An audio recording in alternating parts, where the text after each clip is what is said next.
Welcome yourselves back to the channel. Here we are back with the next episode of Waterloo Road as promised. The first season will be wrapped up by Friday. Exciting news, of course. Really enjoying the first season of Waterloo Road. Only 8 episodes. I've got my issues with it, of course. There's a few that actually stem in this episode that are really getting on my nerves and just they make those scenes either cringy or hard to watch. And we're going to talk about them now, of course. But of course, if you've never checked out Waterloo Road, all 200 of the original series are out on BBC iPlayer. And of course, the next 7 in the rebooted revival series of season 11, of course, are on BBC iPlayer as well. So do go check them out. Of course, all the reviews for season 11 and the early 8 episodes of season 1 are on the channel, as well as a few other videos if you want to check those out. Subscribe, like as always, and spoilers ahead. Enjoy. So, this episode is to do with a new lad called, what's a new lad, new focus called Isaac Walker or Zach Walker, whatever you want to call him. More with Tom, Izzy, Lorna, Chloe, Dante, Stephen Rimmer, Kim and Andrew, all the usual storylines we're usually dealing with at the moment. And we're going to touch upon Steph's storyline first. So the LEA is going to be having a meeting next week, so I'm pretty sure that's what next week's episode is going to be about. And what I can say about this episode of Steph's, I'm finding out now that I don't know if it's the character, I don't know if it's the actor. She just is really annoying to watch on screen. She's cringy and clingy and annoying, and I don't know why they've tried to force. Thing is, I put this down to the writers as much as anything, obviously, because they create the characters, they create the story. They are forcing Steph in this constant direction of constantly wanting to be with Rimmer, and you're sort of going, it's never going to happen. He's focused on the LEA, he's focused on this new house, he's focused on getting the school running properly. And constantly, that's all she's after, constantly just wanting to be in Jack's good books.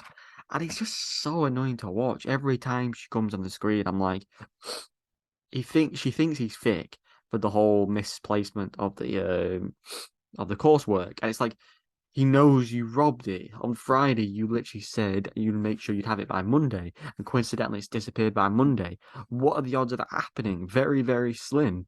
And they just try to blame certain aspects, and it was just like you're just making itself worse.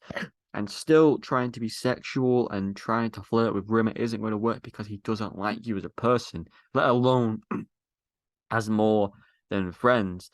So I think for me, and I know she leaves the series at some point, but that's going to be my favorite point. I'm not saying she's a terrible character, but they're just putting her in a really bad position where her character can't get better or worse. A bit like Lorna. I'm going to touch upon Lorna now, and Lorna is, oh my god, I hate what they're doing with her character. Last episode, there was friction between Izzy. And this is the issue between having each episode be like a week difference or a weekend difference. Izzy and Tom were sort of distant last episode. Lorna and Tom had gone through the whole thing of the abortion. But now, this episode, they flipped on their shoulder. He's had 2 days away. And he's gone, yeah, it was partially my fault. I sort of put all this pressure on you. They're making Tom out to be this villain as well, to be alongside Lorna. They're allowing Lorna to be getting away with things. Lorna is the killer of the baby. She's the one who didn't speak to Tom or presume Tom wanted an abortion. So there's that storyline. You've got Lorna trying to still act like friends. I think it's cringy, they're still in the house together. She's bringing Izzy back to the house. She's having lunch in the same room as Tom. She's still she's trying to have conversations with Tom. She's trying to have a civil relationship with Izzy. I've watched so many TV shows in my life, and I think this storyline is the worst storyline ever. It started off fine, the basics were there, you understand. Maybe last episode is where it should have ended, but now they're continuing it into a cringy path, a path that just doesn't make sense. Lorna is basically a psychopath. She is controlling everything within her life. She's able to turn something like an abortion into something that wasn't even that bad. It's like the writers have gone, yeah, there was an abortion. Tom was emotional. Tom was pissed off. Tom was willing to leave and do the X, Y, and Z. But now it's a new episode. We can just brush it under the carpet and just be friends again. I just don't understand. I'll reiterate this every episode. Lorna's in it until I know when she leaves. She leaves in sometime in season two. But she is arguably one of the worst written characters in history. It's like they had to find a way to keep her on screen instead of just having her part of the show, which would have been better for everything. But of course, they want to keep her in the show until the secret between Izzy and Tom is revealed that they secretly were going to be dating before Lorna and Tom got married, which obviously will kick Lorna off into a force. And she'd be like, "You made me out to be the villain," and blah. Whereas I don't think a kiss is as bad as killing a baby in comparison to keep someone in a relationship. So for me, all that sort of stuff. I hope. So I know it's gonna go up to episode 8. I know it's already in episode 6, but Busy and Tom. So I'm hoping by episode 8 we have closure on this or some form of closure because it's just I get soaps drag these sort of stuff on, but it gets to a point where it's unwatchable, it's unenjoyable, and you sort of like, can you just stop doing the same thing over and over again? It goes back to the same thing this episode. Dante and Chloe, they've been in this thing since the last second of episode 1 where Adam was killed. Heather was hospitalized. Dante's now in prison, and it's this thing of, and it's very confusing. Dante said to his dad he's pleading guilty. Um, Chloe was pleaded that she was the driver, and then she was let go. And then Dante rings Chloe at the end and is like, "You need to be working hard to get yourself in prison." And I'm like, am I confused, or is it the plan they set in motion that Dante's trying to plead guilty and plead that it's 100% him when he's talking to anyone else, not Chloe, but Chloe. But when he talks to Chloe, he's trying to make sure that she pleads guilty as well. It's very, to the audience, it's confusing because I don't know, because Dante just keeps changing his mind, especially after being called a discrimination by one of the cops, which I don't blame him. But yeah, it's becoming a very repetitive and boring storyline. And this is the issue I think with Waterloo Road. Um, Especially this first season, they only wanted to tackle so many storylines. They threw Walker's storyline in this episode, which I think was a really cool episode. His mom's got Huntington's disease.